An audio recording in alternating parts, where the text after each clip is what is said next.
సమీకృత గురుకులాలకు 11వ తేదీన శంకుస్థాపన. తొలి విడతలో 22 నియోజకవర్గాల్లో నిర్మాణం. Deputy CM Mallu Bhatti Vikramarka. ఇప్పుడు వీటికి సపరేట్ బడ్జెట్ ఉందా విక్రమార్క గారు, లేకపోతే ఉన్న బడ్జెట్లోనేనా? ఎందుకంటే మీరు పెట్టిన 7% బడ్జెట్ అన్నది దేనికి సరిపోతుంది? ఉద్యోగుల జీతాలకే అయిపోతుంది. ఉద్యోగుల జీతాలకు అక్కడక్కడ మెయింటెనెన్స్కి.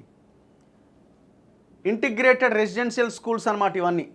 ఇవి కడదామని ఒక ప్లాన్ చేస్తున్నారు. వీటిని పైలట్ ప్రాజెక్ట్ కింద కొడంగల్ అండ్ మధిర, కొడంగల్ ఏమో రేవంత్ నియోజకవర్గం, మధిర భట్టి నియోజకవర్గం, ఈ 2 నియోజకవర్గాలని పైలట్ ప్రాజెక్ట్ కింద తీసుకున్నారు.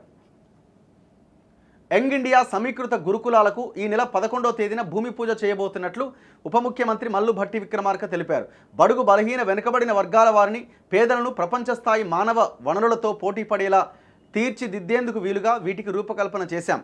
రాష్ట్రంలో కుల మతాలకు అతీతంగా విద్యార్థులందరూ ఒకే చోట విద్యను అభ్యసించాలి అన్నది లక్ష్యం. సమీకృత గురుకులాలపైన ఆదివారం ఇక్కడ ప్రభుత్వ ప్రధాన కార్యదర్శి శాంతికుమారి, సంక్షేమ శాఖల ముఖ్య కార్యదర్శులు, గురుకుల సొసైటీల కార్యదర్శులతో సమీక్ష నిర్వహించారు. నమూనా నిర్మాణాలను మంత్రి కోమటిరెడ్డి వెంకటరెడ్డి, పొన్నం ప్రభాకర్లతో కలిసి ఆవిష్కరించారు. అనంతరం విలేకరులతో మాట్లాడారు. తొలి విడతలో 22 నియోజకవర్గాల పరిధిలో వీటిని చేపట్టబోతున్నాం. ఒక్కొక్కటి 20 నుంచి 25 ఎకరాల్లో ఉంటుంది. ప్రతి ఏడాది దసరా నాటికి నిర్మాణాలు పూర్తి చేస్తాం. వచ్చే ఏడాది దసరా నాటికి నిర్మాణాలు పూర్తి చేస్తాం. ఆర్కిటెక్ట్ సంస్థ గత 25 ఏళ్ల వాతావరణ పరిస్థితుల వివరాలు, ఇతర గణాంకాలను అధ్యయనం చేసి డిజైన్లు రూపొందించింది. అన్ని నియోజకవర్గాల్లో వీటిని నిర్మిస్తాం. అవసరమైతే సంఖ్యను పెంచుతాం. ఇందుకోసం 5,000 కోట్లు ఖర్చు పెడతాం. ఈ గురుకులాల్లో 5 నుంచి 12వ తరగతి వరకు ఆంగ్ల మాధ్యమంలో బోధన ఉంటుంది. ప్రవేశాలకు ప్రస్తుతం ఉన్న విధానం కొనసాగుతుంది. దరఖాస్తులో కులం, మతం కాలమ్స్ కొనసాగుతాయి. రేవంత్ రెడ్డి ఆదేశాల ప్రకారం విద్యార్థుల వినోదం కోసం కాంప్లెక్స్లో థియేటర్ నిర్మించి వారానికి లేదా నెలకో సినిమాను శాటిలైట్ ద్వారా ప్రదర్శిస్తామని భట్టి తెలిపారు. ఇప్పుడు అద్దె భవనాల్లో 662 గురుకులాలు నడుస్తున్నాయి.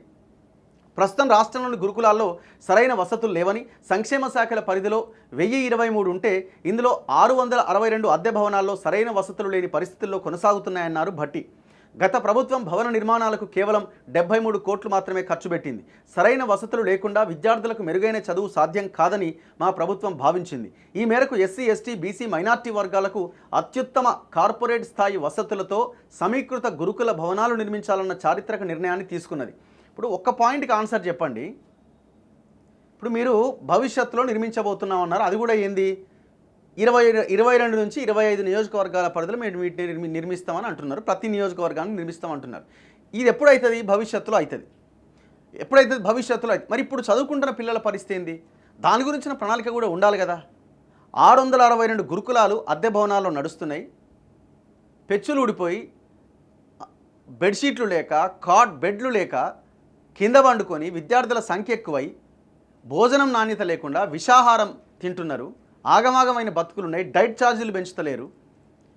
పాములు వస్తున్నాయి. ఇంత దారుణమైన సిచ్యువేషన్స్ ఉన్న ఈ గురుకులాలని ఎట్లా మార్చాలి అన్న ఆలోచన ముందు చేయాలి కదా. మీరు భవిష్యత్తులో కట్టే ఓకే కట్టండి, అవి కట్టరా అని తర్వాత తెలుస్తుంది. బాగానే ఉంది అది. ఇప్పుడు మీరు నెక్స్ట్ ఇయర్ దసరాకి అనుకుంటే అది ఇంకెప్పటికి పోద్దో.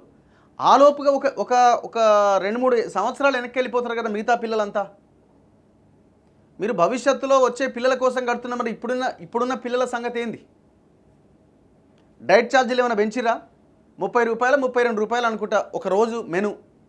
దేనికి సరిపోతుంది ఆ పిల్లలకి? ఇప్పుడు చదువుకుంటున్న పిల్లల కోసం ఆ 662 గురుకులాల్లో ఉన్న వసతుల మీద మీరు తీసుకుంటున్న చర్యలు ఏంటి? ఫస్ట్ దానికి ఆన్సర్ చేయండి.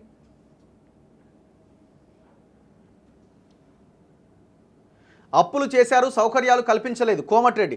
గత సర్కార్ 7 లక్షల కోట్ల అప్పులు చేసింది, కానీ పేదలు చదువుకునే విద్యాలయాలకు మౌలిక సదుపాయాలు కల్పించలేదన్నారు కోమటిరెడ్డి.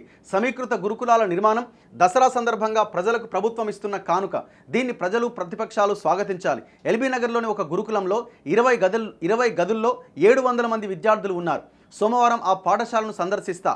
అవసరమైతే మరో భవనం తీసుకుని విద్యార్థులకు అన్ని సదుపాయాలు కల్పిస్తాం. మూసి మురికి కూపం నుంచి 1 కోటి మందిని బయటపడేయాలని ప్రభుత్వం భావిస్తే ప్రతిపక్షాలు గగ్గోలు పెడుతున్నాయని విమర్శించారు. సమీకృత గురుకుల భవనం ఇట్లుంటుందట. సరే, ఇప్పుడు మనం ఇట్లా ఉంటుంది అని చూసుకోవడమేనా, ఏదైనా కట్టేది ఉన్నదా? వచ్చే దసరా నాటికి 22 నియోజకవర్గాల్లో కడతామని చెప్తున్నారు. Building ready అవుతుందట.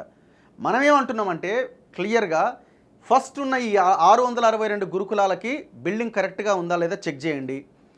మీరు ఇవి కట్టేలోపు ఫస్ట్ ఈ గురుకులాలన్నింటినీ ఫస్ట్ అందులో మౌలిక సదుపాయాలు కల్పించండి. బిల్డింగ్ బాగాలేకపోతే మార్చండి ఆ పిల్లల్ని ఇమీడియట్గా. అది రెంటెడ్ బిల్డింగ్ అయినా సరే, ఇప్పటికిప్పుడు కట్టలేరు కాబట్టి. డైట్ ఛార్జీలు పెంచండి. మౌలిక వసతులు ముఖ్యంగా వాళ్ళకి బెడ్, నీళ్లు అన్నీ మంచిగా ఉండేలాగా ప్రయత్నం చేయండి. దాంతోపాటు ఈ నిర్మాణం కొనసాగించండి. అప్పుడు ఏమవుతుంది, ఇప్పుడు చదువుకుంటున్న వాళ్ళు వాళ్ళ అకాడమిక్ ఇయర్ నష్టపోకుండా ఉంటారు.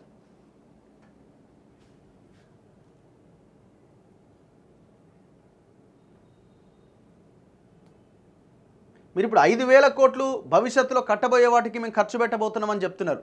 ఇప్పుడున్న 662 గురుకులాలకు ఎంత ఖర్చు పెట్టబోతున్నారు మౌలిక సదుపాయాల కోసం? అది చెప్పండి ఫస్ట్.